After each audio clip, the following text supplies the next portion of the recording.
Morning. Imagine this.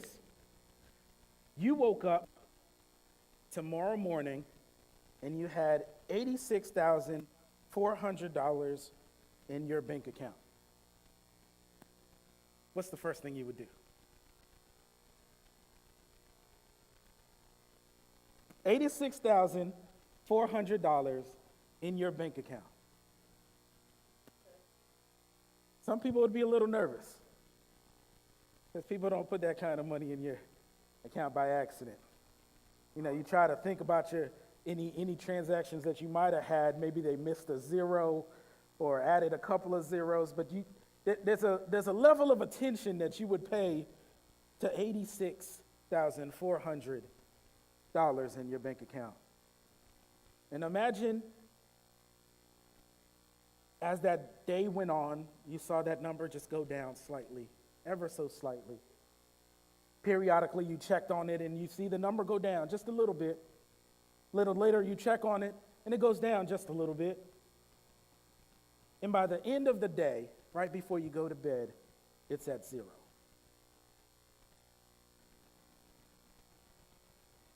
Then you wake up the next morning and you have another $86,400 in your account once again. Now, on the second day, you might feel a little differently about it, right? You might go through the same strategy and you check on it and you watch it dwindle and it goes down to, by the end of the day, it's down to zero. And then the next morning you wake up and there's another $86,400 in your account. And every morning you wake up, there's $86,400 in your account.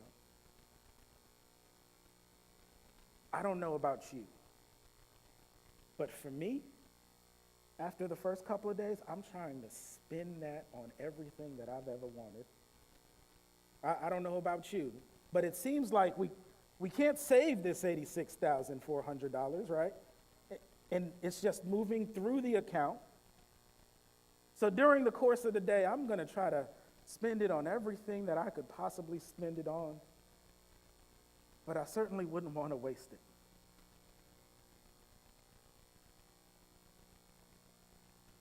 Maybe I might get comfortable. Maybe I want to waste a little bit of it.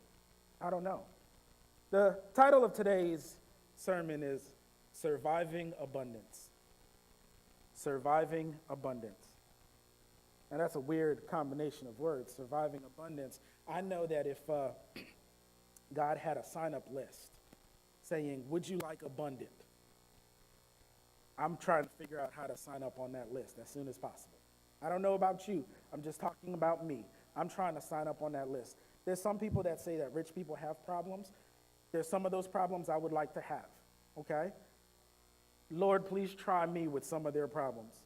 Okay, I want to know, how much it's going to cost to fix my yacht. I just want to know what that looks like. I want to have that feeling. I was having a conversation with Courtney the other night, and we have some money that we have to spend. And it's a big chunk of money. And I was like, babe, do you realize that we are now in the position that we could even consider this? Like, there's some people, if you told them that they needed $500, they'd be like, oh, I guess I'm not going to have it.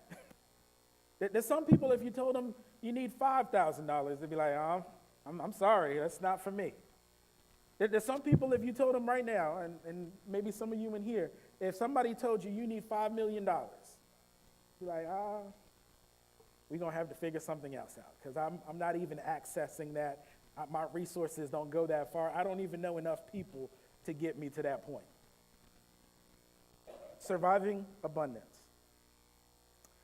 How many people feel like they would like to live a life of abundance? Show of hands. How many people feel like they already live a life of abundance? I'm in the wrong place. What is abundance? There seems to be a little confusion about this word between what the Bible says and how the world absorbs abundance. There seems to be some confusion. The Oxford Dictionary says this: abundance is having a large quantity of something. Something. Webster says it a little differently. It's saying having an ample quality of something. Dictionary.com says having an extremely plentiful or over sufficient quantity of supply. But I think in America, we generally land on this definition: abundance, or to have the abundance of something, is to have more than enough or extra. More than enough or extra. I don't know about you. I've never had extra money. My money just works differently. I've never had extra money. If I find some money right now, it's not extra, because immediately when I find it, I have a task, a goal, a something for that money. If you gave me $50 right now, immediately I can think of 100 different things that this $50 can go towards. One of the reasons that I don't gamble is because I don't have any extra money. I keep saying I'm going to win the lottery, but I'm going to need some extra money to play. And all my money is spoken for. So I don't know how I'm going to win it, but it could happen. I don't have any extra money. I don't even know that I have more than enough. I mean, I have more than enough to take care of the stuff that I have to take care of. But I don't have enough to take care of all the stuff that I want to take care of. Like I said, I want to know what the repair cost on my yacht is going to be. Abundance is not just money, but anything, right? There's this weird verse in the Bible. And it says something like this. It's John 10:10. It says, "The thief comes only to steal, kill, and destroy. I came that you have life, and have life more abundantly." So when we put that into the context of the Bible, can I have extra life? Are we talking about the life after this life? Is that just extra? That just bonus life? I'm living now, but then after I die, I have a bonus life. Is that what we mean by that? Abundant. Is it just excess life? I don't think so. And whenever we have something that is either more than enough, extra, too much, we are definitely going to waste some of it.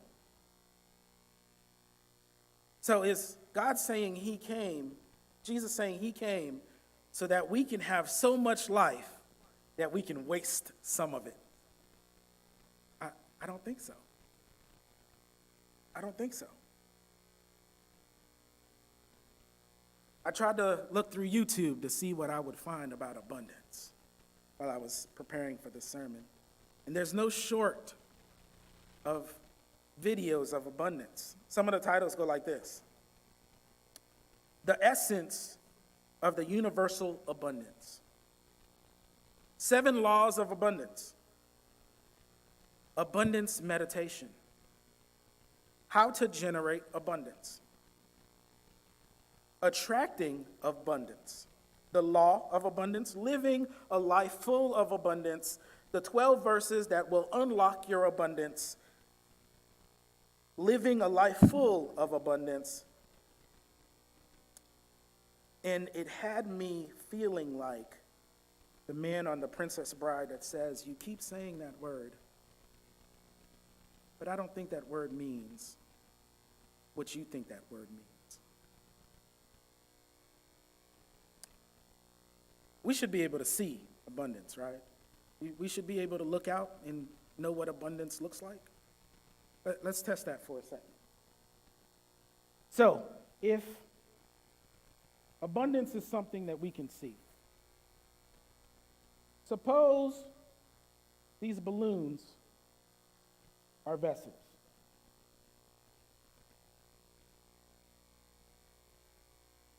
Is this one abundant?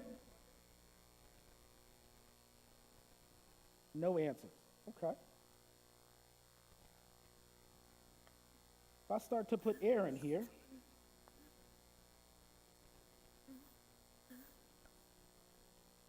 if I can do this,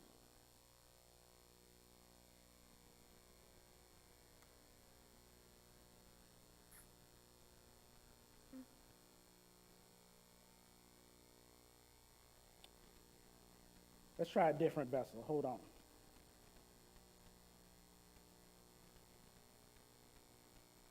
I'm not familiar with this pump. Yeah. Tell me when I get to abundance.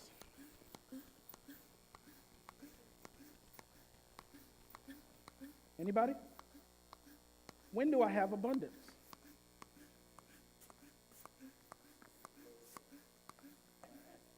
Somebody said when it blows up, that's when I have abundance.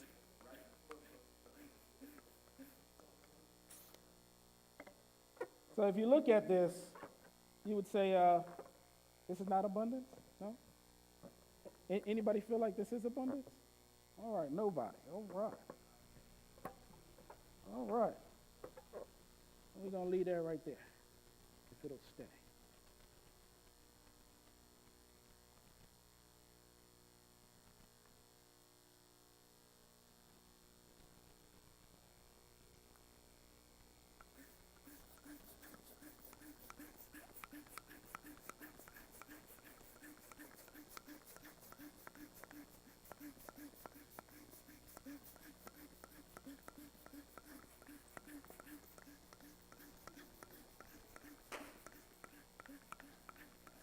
Have we gotten to abundance yet?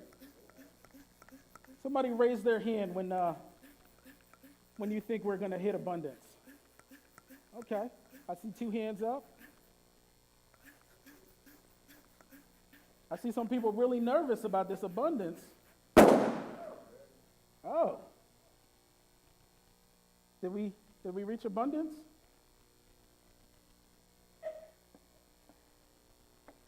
Now, if that's the definition of abundance, when Jesus says, I came to give you life and life more abundantly, do you think that's what he wants to happen to our life? So there's a little bit of a disconnect between how we see abundance and how God sees abundance. I came that you might live life and live life more abundantly. So if I am exploding, that could be problematic. I would have to have a conversation. Jesus, about this abundance, I don't know if I want that anymore. Can I get just enough that I can continue on? Just enough. So the context may mean a little extra, but definitely not enough to explode. And in context, maybe, and sometimes we take abundance in comparison to someone else. In America, generally speaking, I know that there are poor people. I don't necessarily want to be one of them. But our poor people live in abundance in comparison to some poor people in other places in the world. Our poor people live comfortable in comparison to some places in the world. There are some places where you're not going to find a beggar on every corner. You know why? Because they're not going to get anything there. No one's going to give it to them. And so they go on to a bigger city or where they might find more people, so their law of averages are better, where somebody might give them something on the corner. But there's some people you don't find beggars. There's some places you don't find beggars. Not in Greensboro. There's some people that would even say that our poor people have an abundance. But I don't want to live like them. You see the disconnect? Matthew 12:34. You brood of vipers, how can you speak good when you are evil? For out of abundance of the heart, the mouth speaks. Now, sometimes, it might seem like hearts are exploding when they start to talk to you, but once again, I don't think that's what it means. We ought to be able to see abundance, but abundance shouldn't be just an explosion. Abundance is probably easier explained by what it's not. Number one, abundance is not too much or extra of something, because we know if we have too much or extra, it's definitely going to produce waste. I am sure Jesus doesn't want us to produce waste. Abundance is also not a destination. It's not a goal. You never get to abundance. Abundance, number three, is not something that you can earn or something that you can own. You can't earn it, and you can't own it. Abundance is also not a solo sport. Now, what am I talking about? In the Bible, the book of Luke, Luke was a doctor, first century doctor. And Luke got saved. It's believed that Luke got saved through Paul's ministry. He was a Gentile, and then he went around with Paul for several of his missions. And then he started collecting all the stories that people told about Jesus, all the words that Jesus spoke, and he put them in chronological order. And the book became so popular that it was later adopted as one of the Gospels. Luke 12:13. Then someone called from the crowd, "Teacher, please tell my brother to divide our father's estate with me." Jesus replied, "Friend, who made me a judge over you to decide such things?" Jesus said, "That's not my job. That's not my job. I'm not going to tell you and your brother how to divide money. I'm not going to do that. But I'm going to tell you this." Then he told them a story. Oh, I missed one. Okay, 15. Then he said, "Beware. Guard against every kind of greed. Life is not measured by how much you own." I would like to say that abundance is not measured by how much you have. Abundance is not measured by how much you have. And the life that Jesus came to give us is not measured by how much money, how much stuff. It's not measured by how much we have.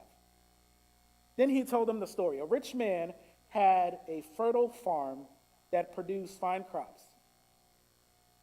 He said to himself, "What should I do? I don't have room for all my crops." All right.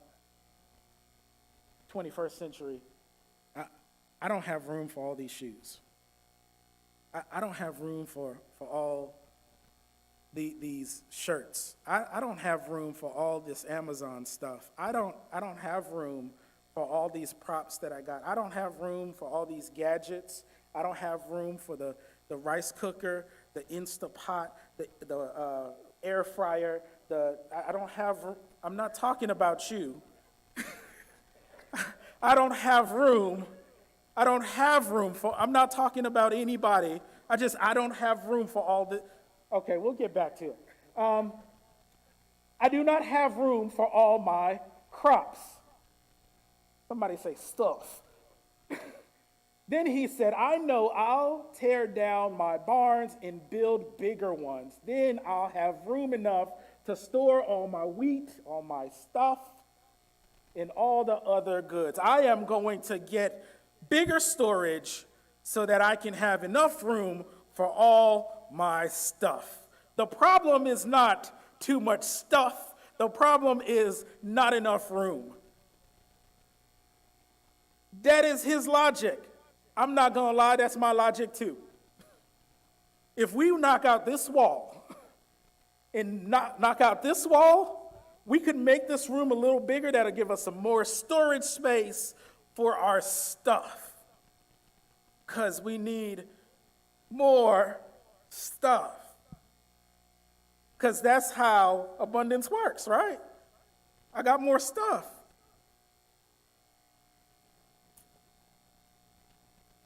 But this is where it is. And I'll sit back and say to myself, my friend, I'm talking to myself, my friend, I'm good to me, so I'm talking to me, right? McKinley, you did such a good job on knocking out that wall and building. This is a good idea. My friend, you have enough stored away for years to come. Now, take it easy, eat, drink, and feel like it's Christmas. I can be comfortable because I got enough stuff that I can live for a good amount of time. Some people would say, so I can live for an abundant amount of time. Oh, I got enough stuff. I got enough stored. I got enough. And so, in that man's logic, and in my logic, and a lot of our logic, right? When you have enough,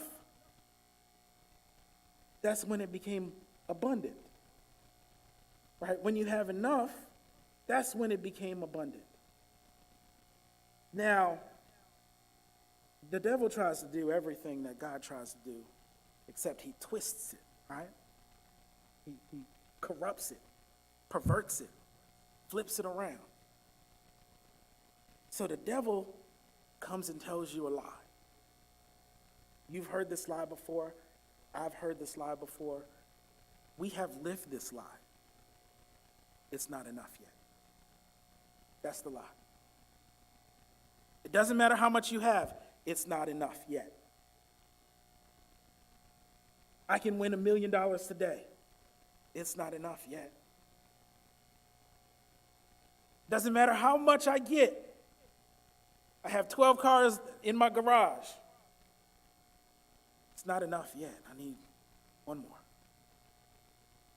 I just need one more. If I could have one more, I'll be set. If I can have one more million, I'll be set. There's some people that collect wives. If I can have one more, God bless them. I'm good with the one I have. If I can have one more, if I can have one more gadget, one more gizmo,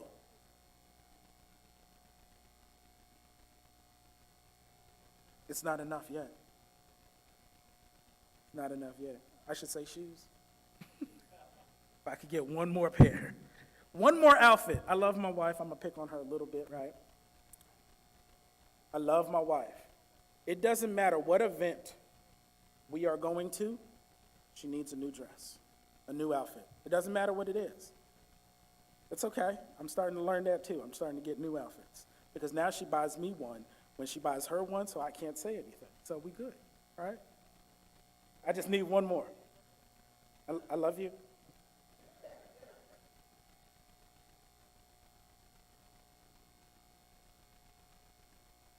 I can sit back. When I have enough in the closet, I can sit back.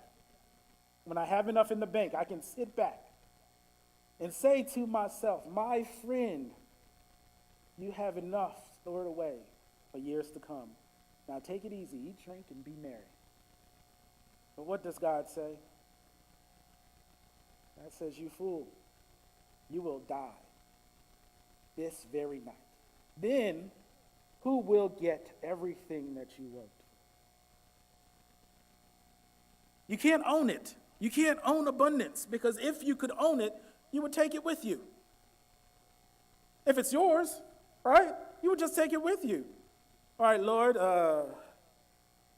I'm going to need this stuff right here, the Instapot. I'm going to need that because I need the rice cooker. In heaven, do you guys have rice cookers? Let me just take this whole section. I'm gonna need that when I go. And my bank account comes with me. The stuff under my mattress, that's mine too. I need to take that. You can't take it with you. You don't own it.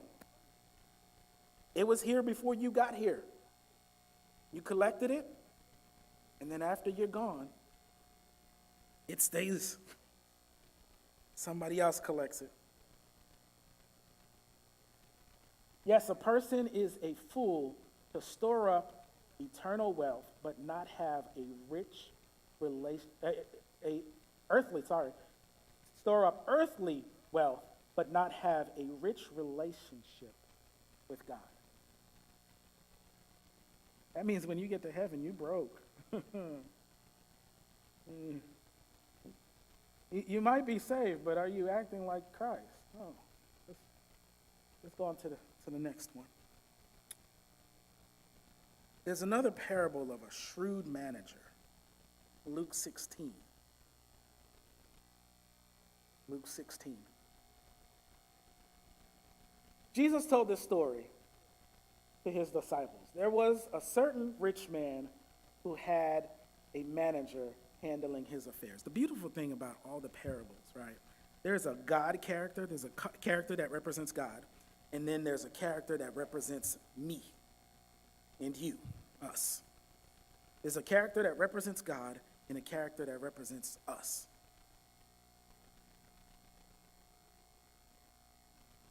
There was a certain rich man who had a manager handling his affairs. Which one is us? The manager. Which one's the rich man? God. Simple enough, right? One day, a report came that the manager was wasting his employer's money. So the employer called him and said, "What's this I hear about you? Get your report in order because you are going to be fired." In the world that we live in, when people are about to go to prison or when they feel like when the doctor gives them a diagnosis, they have this long to live, they say, "Get your affairs in order." And at the end of our life, right, God's going to have a report of everything that we had. And if he heard that we were wasting his stuff, I feel like he may have some concern about that. So the employer called him, and the manager thought to himself, now what? What am I going to do? I'm about to lose this job. What am I going to do? All the things that I have access to, I'm going to lose. The company car, I'm going to lose that. This is the company car, y'all. I'm going to lose that. I'm getting fired. I don't have the strength to dig ditches. I'm a manicure, pedicure, really, three-piece suit type of person. I can't go to that manual labor. I can't do that. And I don't have the strength to dig ditches, and I am too proud to beg. I got my pride. I can't just be out there looking like I don't have anything. What would that look like? What would people think about me if they knew I didn't have any money all of a sudden? What would people think about me? And in there's a truth. Go back for a second. There's a truth, right? The reason that we have so much of a hard time letting go of stuff, right? Letting go of money, letting go of goods is because at some point in time we start identifying ourselves through the stuff. The more stuff I have, the more valuable I am.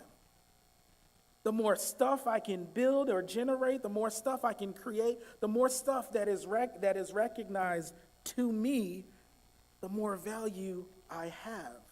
So I can walk around feeling good about myself because I got enough stuff.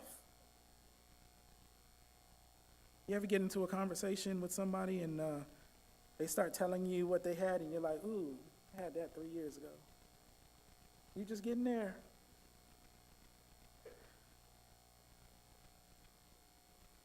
Oh, you just getting a PlayStation 4. You're just getting there. Oh. Because you identify yourself with the stuff. I had it first. I paid more for it.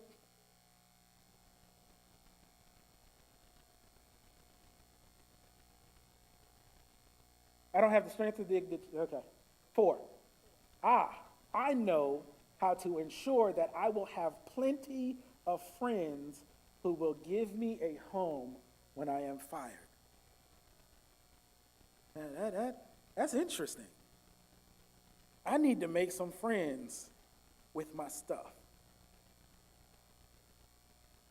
That's a weird thought, right? I need to make some friends with the stuff that I have access to now, right? I need to make some friends. With the stuff that I have, because right now, I have a short period of time. This is the manager speaking, right? I have a short period of time. I'm about to lose this job, and he thinks I need to make some friends. So he invited each person who owed money to his employer to come and discuss the situation. He asked the first one, they only talk about 2, I'm sure there was a bunch of them. He asked the first one, how much do you owe him? The man replied, I owe him 800 gallons of olive oil. So the manager told him, take your bill, quickly, change it to 400 gallons. I'm giving you a discount. I know you owe him 800, but he's going to fire me anyway. Say you owe him 400. Quickly, do this right now, because I don't have much time. I need you to change this right now. Okay? And how much do you owe my employer? This is the next person. He asked the next man. I owe him 1,000 bushels of wheat, was the reply. Here, the manager said, take the bill and change it to 800 bushels. Make your friends. Because after I get fired, I'm going to need some people that I can rely on. After I lose the access that I have, I'm going to need some people to rely on. It's a little weird thought, right? The interesting part about this, right, is what's going to happen next. Because I imagine the conversation went, after he did that, he was like, you would do that for me? Yeah, just change it real quick, and then you'll be squared. And they're like, well, we can take care of this right now. Okay, let's go ahead and take care of this. We'll settle the bill, and if you ever need anything, let me know. Oh, okay. All right, if I need something sometime, I'll come to you. I imagine the conversation probably went something like that. The rich man had to admire the dishonest rascal for being so shrewd. So remember, in this parable, there's a character that is in the position of God, and then there's a character that's in the position of us. There's a character that's in the position of God, and then a character that's in the position of us. And it says the rich man, the one that's the character in the position of God, had to admire the dishonest rascal for being so shrewd. God is saying, good job. He changed the bill, but God is saying, good job. He was dishonest, but God is saying, good job. Now, everything that we know about God says this doesn't make a lot of sense, right? Everything that we feel about God says this doesn't make any sense at all. Why would God commend or admire a person that was being dishonest and changing the amount that was owed to him? That's for being so shrewd. Not because he was dishonest, but he thought about the big picture. The shrewd part is because he gave it a lot of thought about what it's going to look like after I leave this position. What is my life going to be like after I leave this position? For being so shrewd, for giving it thought, for looking at the big picture, God admired him. And it is true that the children of this world are more shrewd in dealing with the world around them than the children of the light. Now, why would Jesus say that? So the children of the light, and he's out of the parable now, he's just talking to the disciples and to us.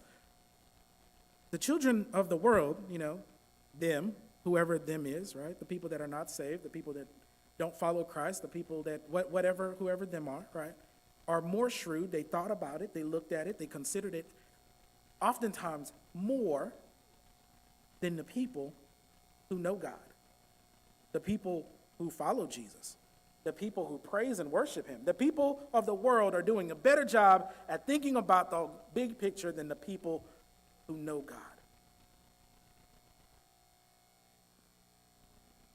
Here's the lesson. Use your worldly resources to benefit others and make friends. That's the whole parable. That's the point of that whole parable. Use your resources for others and make friends. How do I make friends with stuff? Am I supposed to give stuff to people? That's the parable. I didn't write it. Am I supposed to lure people in with stuff? That's what the Bible says. I didn't put it there.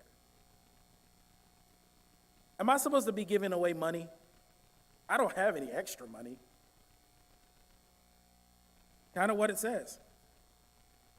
You make of it what you want. Here's the lesson. Use your worldly resources, your resources. What are resources? Everything. It's the things in the closet. It's the extra pair of shoes next to the other extra pair of shoes.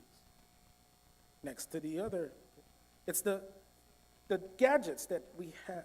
It's that third thing that we really didn't need, but this one's a newer model. It's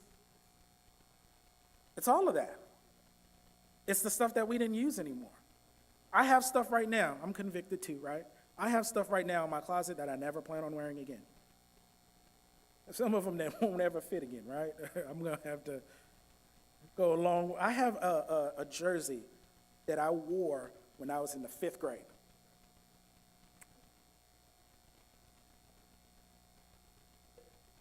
Still have it. It's not doing me any good, right? I haven't worn it for at least 20 years.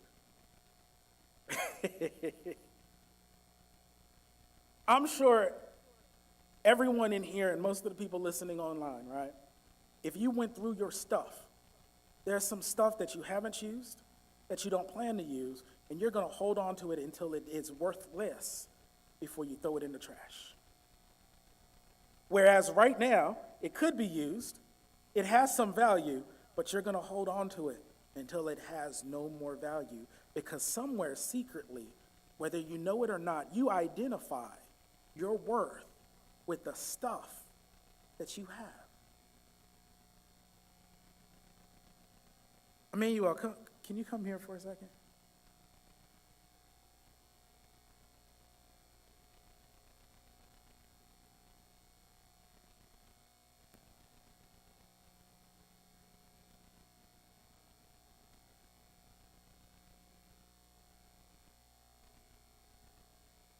Thank you, Emmanuel, for volunteering, okay? I appreciate you. I'm going to ask you to do something really, really strange, okay? But I want you to work through it, and you tell me how you feel about it, okay? Can you please put some more air in this balloon?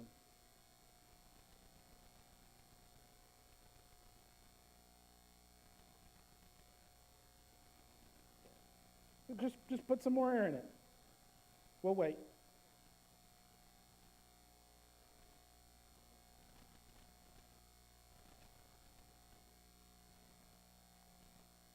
What'd you say? You can't put more air in it? Why not? Thank you. That was the point of the demonstration. I appreciate you.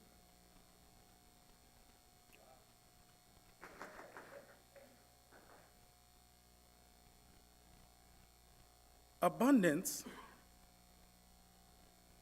cannot work when we're sealed up. Once we tied up, tied off, closed, once we had what we call enough, we're no longer in abundance. Once our hands close up, we no longer have abundance.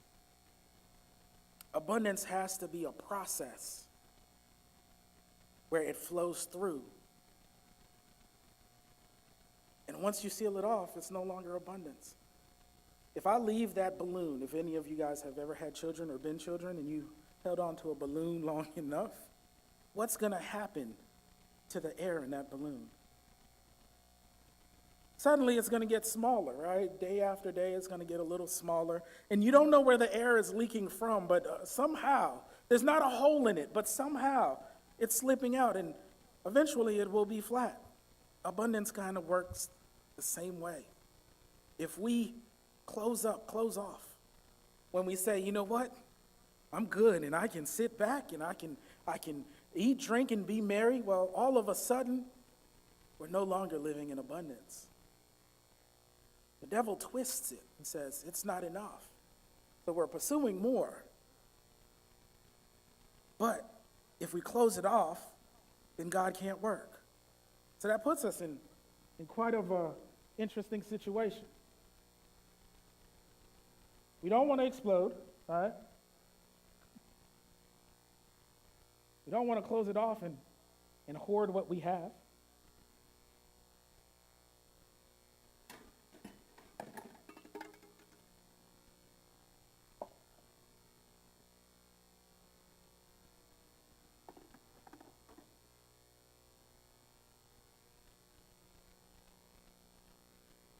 I'm hoping this works. This is what abundance looks like. God says, I will open up a window and pour out a blessing that you do not have room to receive. When we start getting that blessing, well, it starts to feel good. Somebody raise your hand when I've gotten to abundance.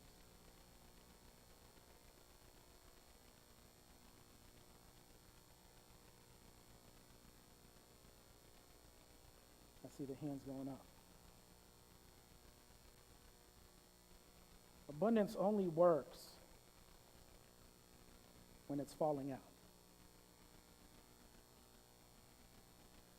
Abundance only works when it's falling out.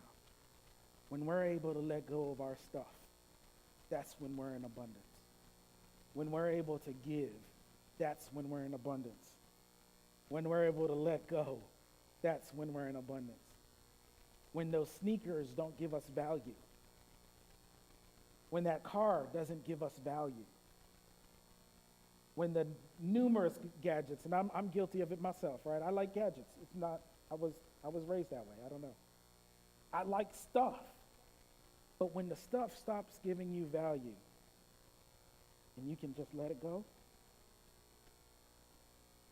and it starts to pour out to the ones around you, that's when abundance works. But in America,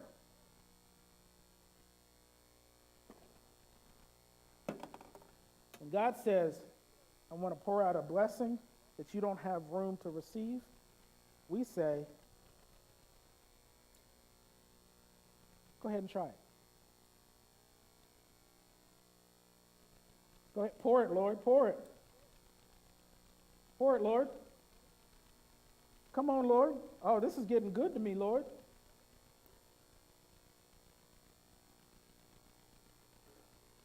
Oh, starting to feel good, but not enough.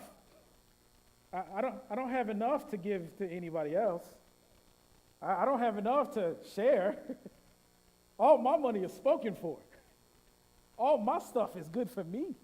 Matter of fact, not only do I not have enough, but I have less than enough because I have all this extra room. Yeah, sure, my cup runneth over.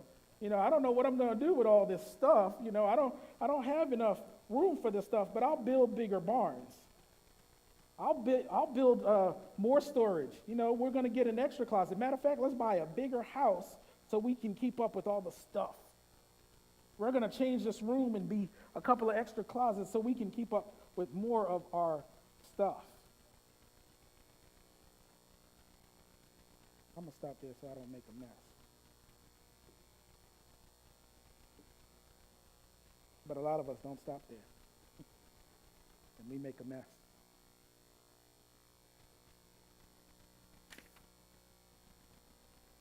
It's never enough. That's the lie. Lord, I don't have quite enough. Lord, if I had one more, Lord, give me a little bit more. When I have this much, it'll be enough. When I have that much, when I get this many cable channels, it'll be enough. When I have this many cars, it'll be enough.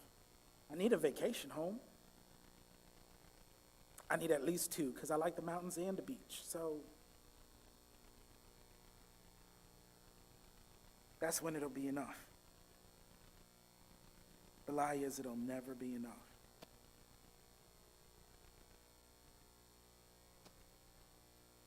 Verse.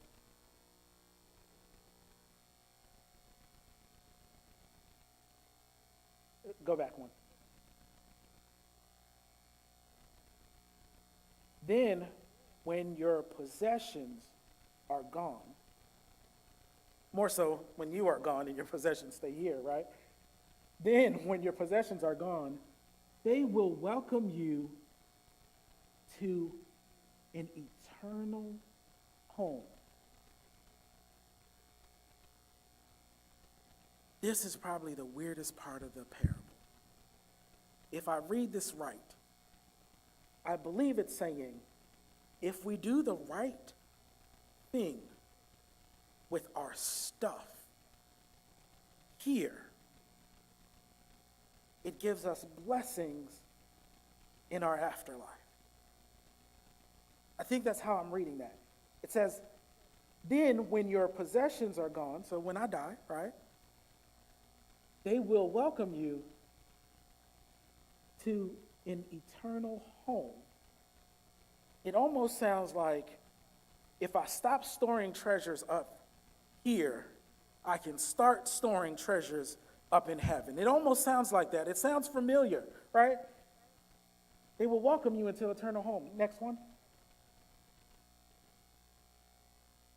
If you are faithful in the little things, you will be faithful in the large one. But if you are dishonest in the little things, you won't be honest with greater responsibility.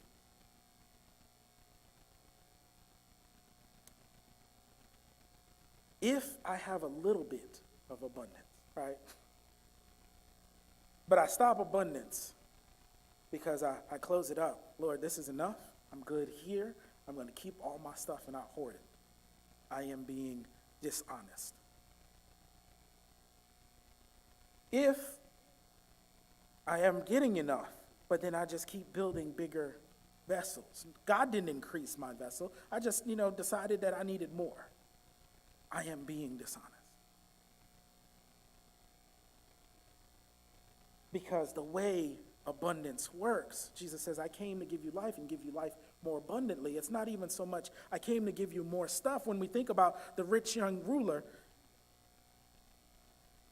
he came and he said, I have all, I've been doing all this stuff. What else do I need? Jesus said, sell all of it and give it to the poor. Share it. You got all this stuff. Give it away. Because your identity can't be in the stuff. Your life can't be in the stuff. I have to be more important than the stuff. Sell it, give it away, and then follow me.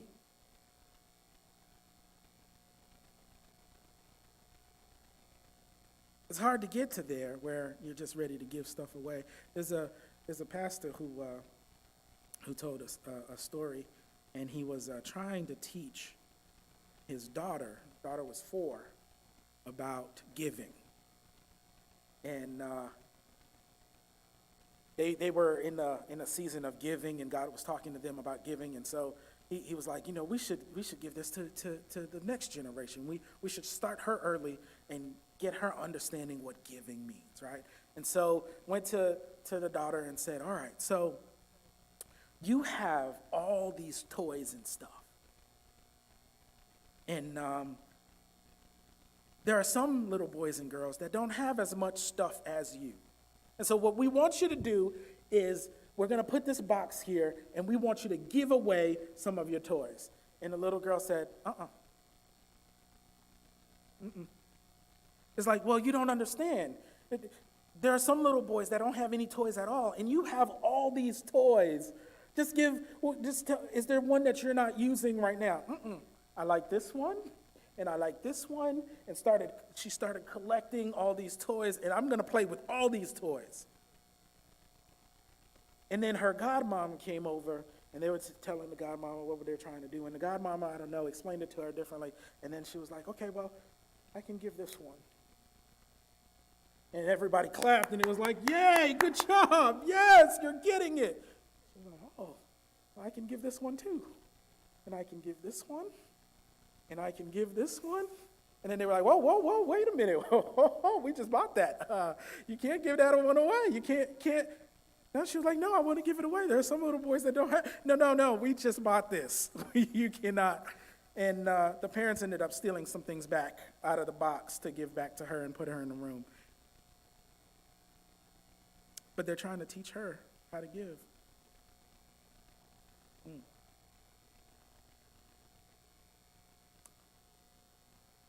When God said he would open up a window to pour out a blessing, it didn't come with the instruction to build bigger barns.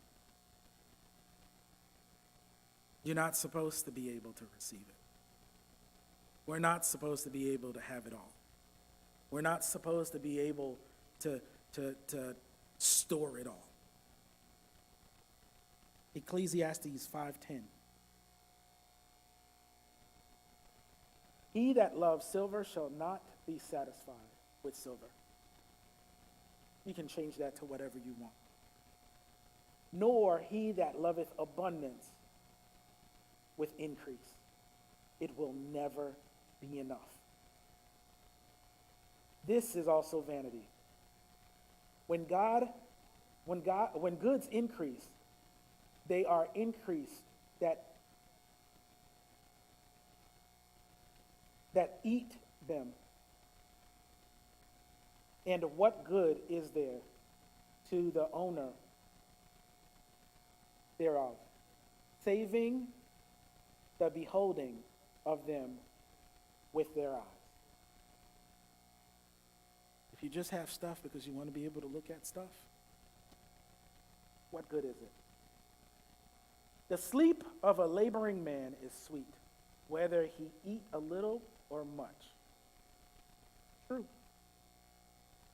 But the abundance of the rich man will not suffer him to sleep. You know how many people that got so much stuff and they can't get rest because they're worried about their stuff? Because they have to spend all their time worried about their stuff, protecting their stuff, counting their stuff, calculating their stuff.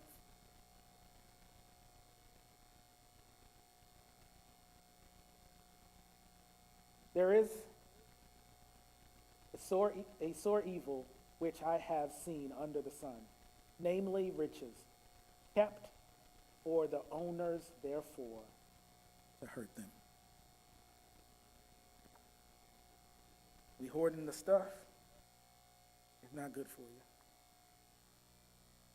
Getting a bigger vessel, getting a bigger barn, because you need more stuff, it's not good for you. Now, don't get me wrong. God's also the same one who taught Egypt how to store wheat in season. So it's not about just not saving anything. It's not about not storing anything. That's not what it's about. It's about taking your direction from God. And when God says give, we can't say, God, but I have space for it right here. God says, let that go. Oh, God, but I plan on using that 6 years from now.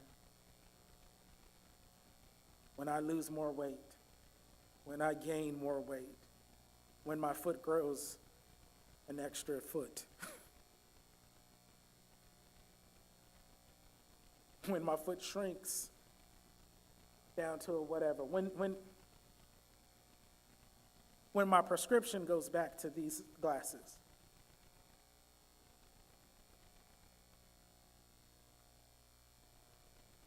When God says give it, we need to give it.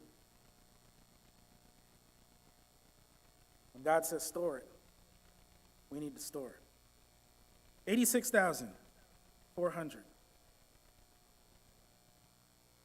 86,400.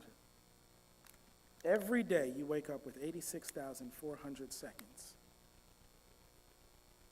Every single day you currently wake up with 86,400 seconds in a day. You can't store it for tomorrow. Will you do what God says to do with it? Or will you find every way possible to live longer than God is going to allow you to live? Will you find every way possible to stretch that 86,000 and believe the lie that it's just not enough? And if we can't do it with time, we can't do it with money. We can't do it with stuff. Because the day that God calls you home, all that stuff goes back or goes forward to its new managers. Let us pray.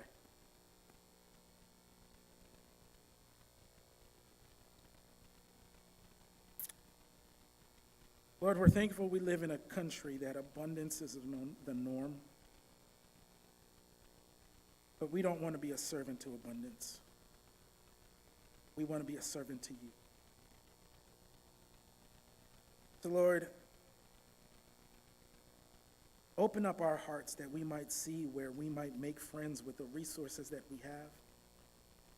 That our abundance will flow regardless the size of our vessel, Lord, but that you would pick the size of our vessel, that you would pick how much we can receive, Lord, and then you would show us where we can give it away.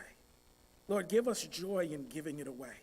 Give us peace in giving it away, Lord, that we don't suffer lack, that we don't suffer the idea of it's not enough, Lord, and I need to hold on to this because we don't trust you to give us more, Lord, that we don't find ourselves in a hole of consumption. Lord, that we would give even valuable things away because our value is in you and not in the stuff. Lord, we thank you right now for opening up our hearts, opening up our minds, that we might hear your voice in our situation and where we fall short, Lord, and where we are doing your will. In Jesus' name we pray.